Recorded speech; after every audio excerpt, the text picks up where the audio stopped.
তুই বলি মিলাদ না বলে খাবার না মিলাদ করেছি মুনাজাত করেছি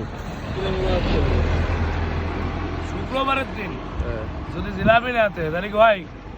নামাজ পড়া এক প্রকার ছোটকালে বসতাম যে বৃথা যদি এই জিলাপি না হয় এখন বুঝি নামাজটা আল্লাহর নামে সেটা আলাদা বিষয় কিন্তু জিলাপি তো শুক্রবার একবার সবারটা নিয়ে আইছি বলে আগে তো দুই হাত পারতাম হ্যাঁ মসজিদে গেলে দুই হাত দিয়ে নিয়ে জিলাপি নিতাম এখন সেই ভাবটা তো আর নাই তাই এক হাত দিয়ে খাচ্ছে আর একটা উল্টে ঘুরে খাচ্ছে যাতে কেউ না দেখে ওলামা একরাম কি করে অবশ্য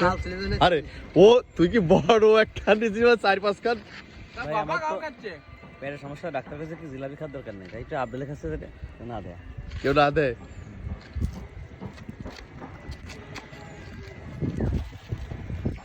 শুক্রবারের মানে মিষ্টি মুখ আমি ছোট একটা নিই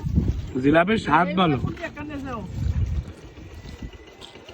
আগে মুক্তি যে কামের ভাই ও কয়কেন খাইতে রুই এক কাজ কামের একটা রুচি নাই, রুচি নাই। এগুলো খাইতে পারে না কুটি একটা মোর মুই রুটি নাই হ্যাঁ রুটি নাই আমি কই কুটি একটা নিচ্ছি ভাই রুচিহীনতায় ভুগতেছি তো তাই আর কি জিলাপি ভিডিও করেন যা করেন ভিডিও কিন্তু আপলোড করেন না আমার বউ আবার দেখলে আমার কোনো না কি জামা জিলাপি